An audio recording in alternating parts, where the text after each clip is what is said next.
I would say I have more male professors. I don't know. Do I count? Probably more males.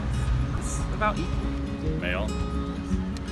I'd say I have more female professors. I have more female professors. Male. Male. Male.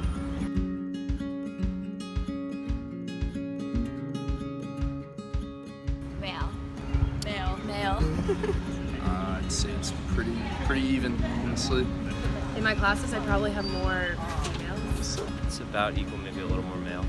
Well, I'm engineering, so definitely male. Mostly.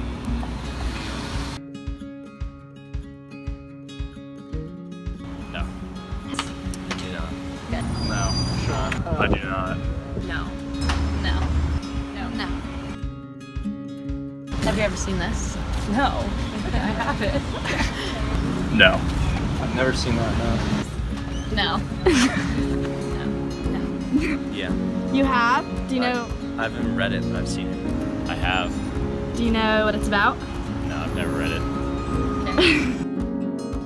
As seen in the responses of Clemson students, there is a big difference in the ratio of male and female professors on campus.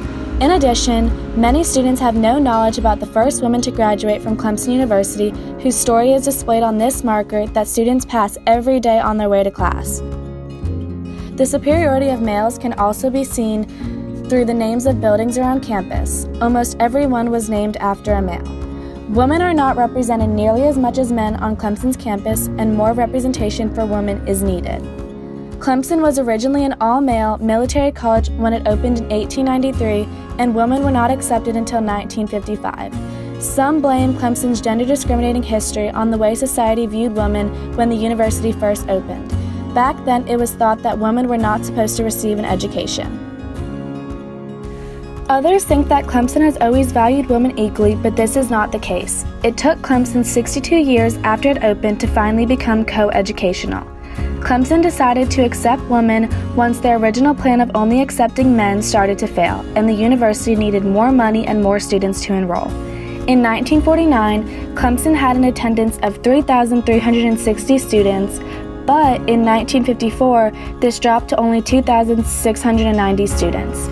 As a result of decreasing attendance at the university, trustees worried that the school is becoming irrelevant and would not be financially sustainable unless it opened its doors to the other half of the population. This proves that Clemson decided to enroll women for its own financial benefit. Those who believe that women and men are equal at Clemson University come to this conclusion by looking at the current student body.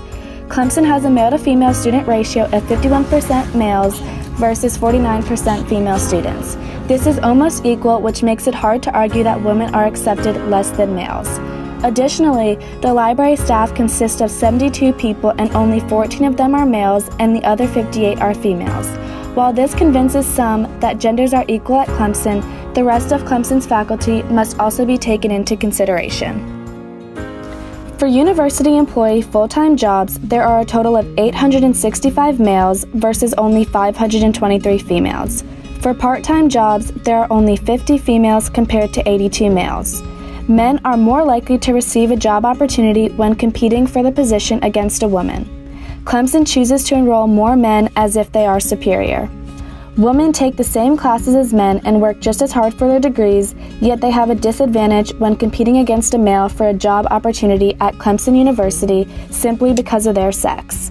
Although Clemson was originally an all-male military college, Clemson's will never referenced gender or stated who could and cannot study at the institution.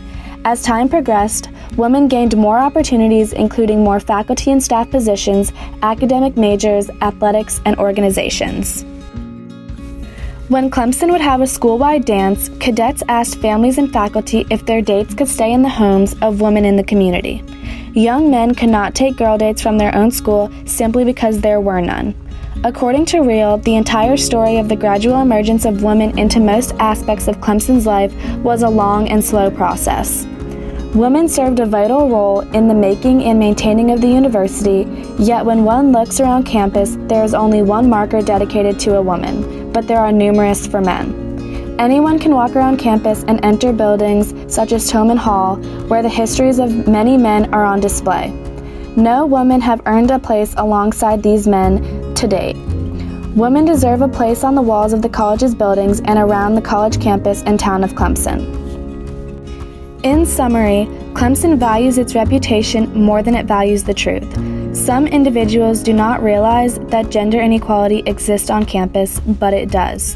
Clemson opened as an all-male institution, but acts today as if women have always been welcome.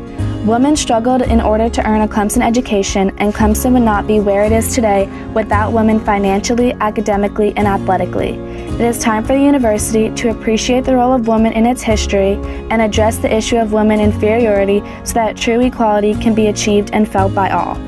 One way to accomplish this goal would be to form a petition to install more markers and statues about the achievements of women at Clemson University. For example, one should be created for Anna Calhoun, who is the reason Thomas Green Clemson left his estate to the state of South Carolina to establish Clemson University. Although women's underrepresentation may not be easily fixed by students, it is important to be aware of this problem and remember the role that women have in education. When you look at all the markers for men, try to think about the women that have made other contributions. It is important to give Clemson's females the recognition that they deserve.